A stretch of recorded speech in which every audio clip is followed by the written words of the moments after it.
नमस्कार दोस्तों, हमारे हिंदू महाग्रंथों में कई सारी पौराणिक कथाएं हैं, जिनमें से एक रामायण है। रामायण में कई सारे पात्र हैं, उनमें से एक रावण का भी है। वह कई वरदानों की वजह से शक्तिशाली हो चुका था, जिस वजह से वह तीनों लोक में राज करता था। सारे देवी देवता भी उससे डरते थे। रावण एक कुशल राजनीतिज्ञ, ब्रह्मज्ञानी, महाज्ञानी, महापंडित और वेदों को जानने वाला था। साथ में वह एक मायावी भी था। कहा जाता है रावण एक ब्राह्मण था। दरअसल उसके पिता एक ब्राह्मण ऋषि थे और माता राक्षस थी।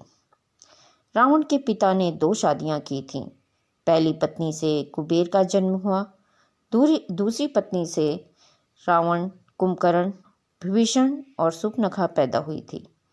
रावण इतना बड़ा ज्ञानी होने के बावजूद भी उसने अपनी बहन शूर्पणखा के कहने पर सीता का अपहरण किया। उसके पास एक पुष्प विमान था, जिससे वह सीता माता को लंका ले गया था। पुष्पक विमान को रावण ने अपने भाई धनपति कुबेर से बलपूर्वक हासिल किया था। पुष्पक विमान की यह विशेषता थी कि वह छोटा या बड़ा किया जा सकता था। पुष्पक विमान में इच्छा अनुसार गति होती थी और बहुत से लोगों को यात्रा करवाने की क्षमता थी।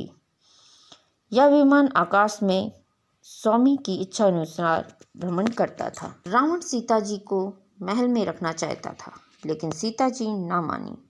वह महल की जगह अशोक वाटिका में रहना पसंद किया। रामायण में आपने देखा ही होगा कि रावण अशोक वाटिका में आकर सीता जी को बार बार परेशान करता था, लेकिन सीता जी से दुत्कार मिलने पर चला जाता। लेकिन सीता जी को कभी गलत तरीके से न छू पाया, क्योंकि वह जानता था कि सीता जी को बिना उनकी मर्जी से उनको स्पर्श नहीं कर सकता। यह बात बहुत कम लोग जानते हैं कि रावण श्रापित था और यह श्राप कुबेर के पुत्र नल कुबेर ने दिया था। जब रंभा सज-धज कर अपने मंगेतर से मिलने जा रही थी, तो वहीं से रावण गुजर रहा था। वह रंभा की सुंदरता पे मोहित हो गया और उसके मन में काम वासना जाग उठी।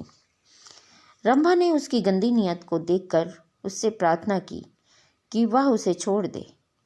वह उसके भाई कुबेर की पुत्र नील कुबेर की मंगेतर है। इस तरह से मैं आपकी पुत्रवधू हुई। लेकिन रावण ने उसकी एक ना मानी और उसका बलात्कार किया। जब नील कुबेर को यह बात पता चली, तो उसने रावण को श्राप दिया कि आज के बाद यदि रावण ने किसी भी स्त्री को बिना उसकी स्वीकृति के महल में रखा या उसके साथ दुराचार किया, तो वह उसी क्षण भस्म हो जाएगा। नमस्कार।